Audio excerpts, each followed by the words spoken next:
Can we really improve upon and make a modern, more up-to-date primer system for a flatback carburetor? Let's go ahead. Let's see what we can do.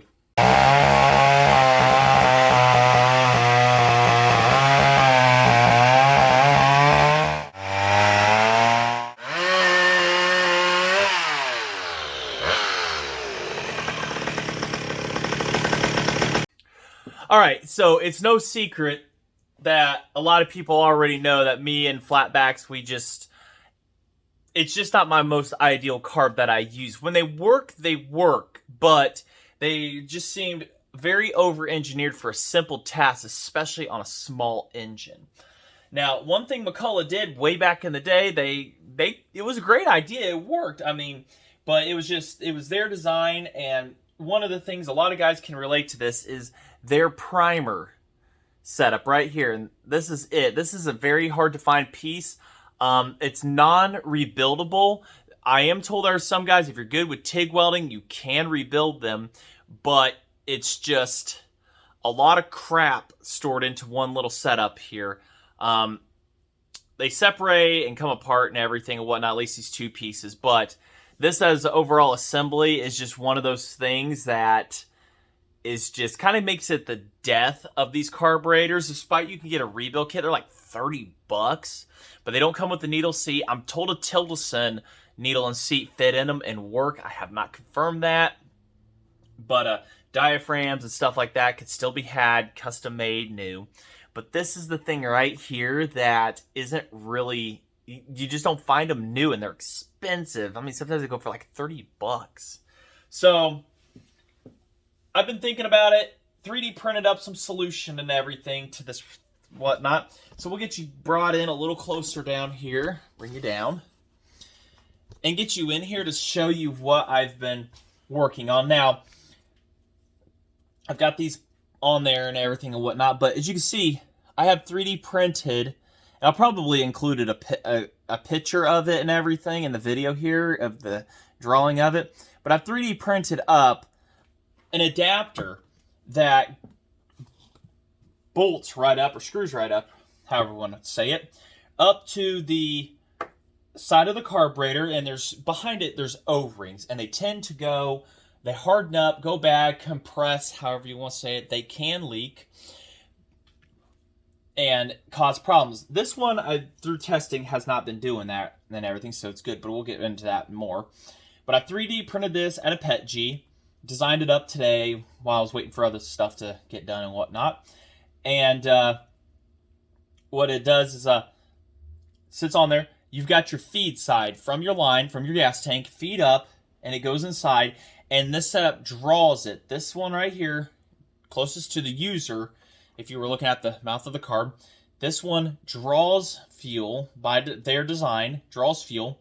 And then this one is the feed in. Now, their primer right here does not have a one-way valve system in it per se. So inside, which I've taken it out because this setup does have a one-way feed on it, I've taken out the tiny little retainer, sealer, whatever, for the ball. The ball and the spring, as you can see right there, those go on the back side underneath of everything. It goes inside the carburetor. I've taken that out with a pick and kept them just because they're in good shape and you never know. But this having a one-way setup here should suction up here into here, depending on, you got to find out which one of the two on this. And this one I'm doing is the feed is on the outside, the output is on the inside, so it goes to the corresponding one. Now, I've just been testing with water. And what's going on here is internally on this carb, there's a leak somewhere. The gaskets are just hardened, dried up. I wish I could get this off of here. Let's get that off there. That has been like one thing I've been fighting with, and for some reason I've been stubbornly holding it on there. Get that off of there real quick here. All right, off of there. There we go. Good and off. All right, so where was I? Got that off there. So by design, in, out through suction with the ball, with the valve, which it would have been this. You press it on it with the primer. It would have pulled and suctioned in. Suctioned, pushed out through here. A ball valve would have shut it off when this would have come back, and that's how the suction and one-way valving would have happened. and it squirts out of a tiny little hole right on in here. Hard to see, no matter, even with my eyes. So what I've been doing is messing around with this for quite a while. I need something to set this carburetor up on without all the audience and stuff trying to follow. Now, why is everything wanting to fight me and take a ride with it? Alright, set the carb up here. And of course, it always wants more water. I ain't got any more. So what we have here, and like I said, it leaks internally, so it's wanting to suction air. But as you can see, I don't know how well you can see, it works. And it's not leaking behind the O-ring to and from. It kind of wants to push back and forth because of the valving inside of it. But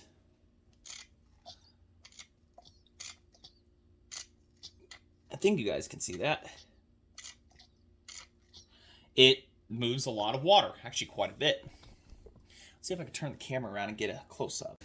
All right, there we go. Got you set up so you can see. So water is traveling up this. And as you can see, we've got primering action happening.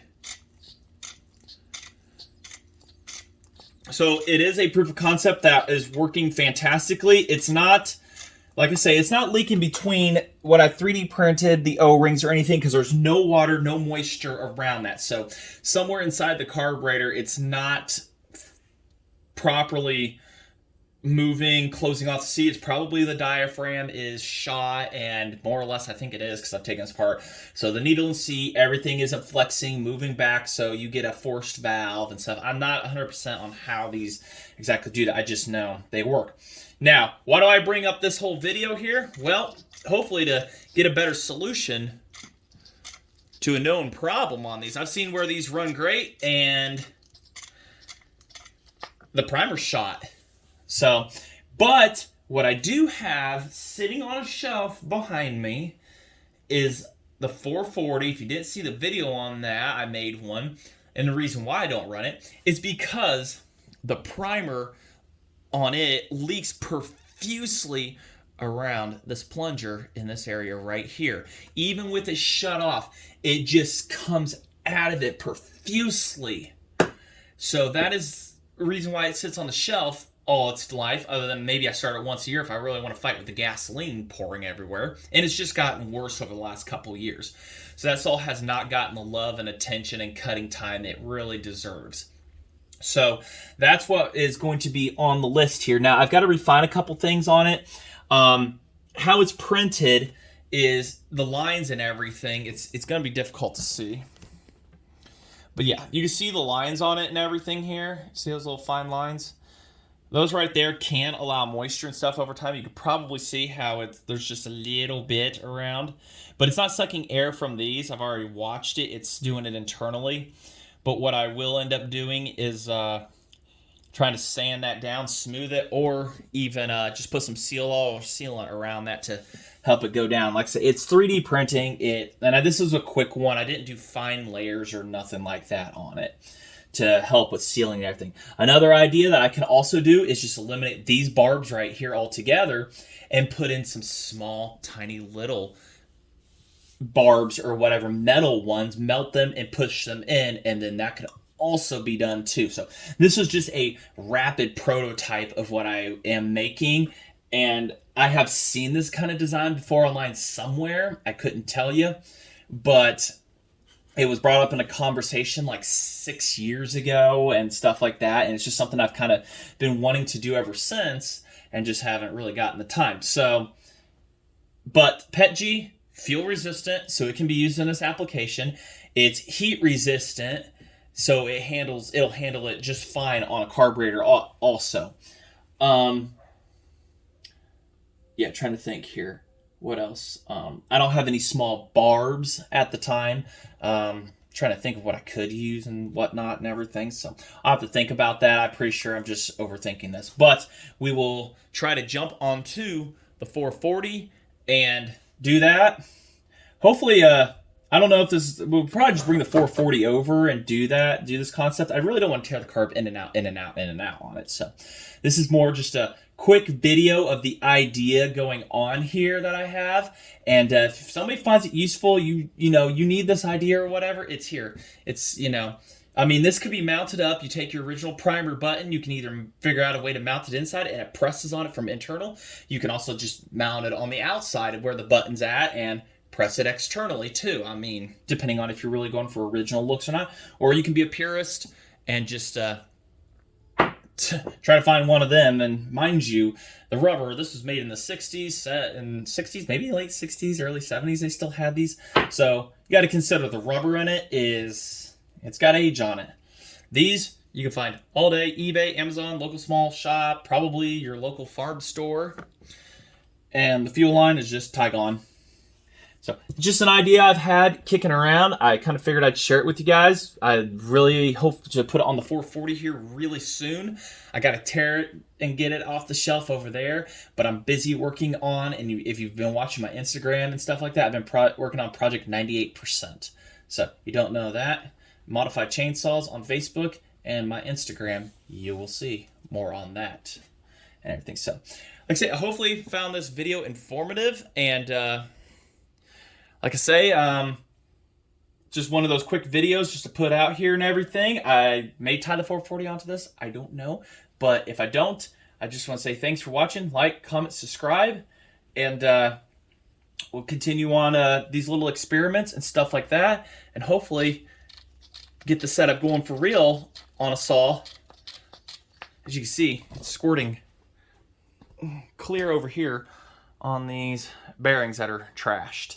Come off of our crankshaft and stuff. So this is the distance. It's moving. It's squirting gobs plenty to fire up a chainsaw and get it to pump its own life force from the tank through the carb into the combustion chamber and make boom sounds and make us all happy. So say thanks for watching, and let me know what you think in the comments. I read them. I read all the comments and everything and stuff like that. I really do. I try to respond to them all and everything.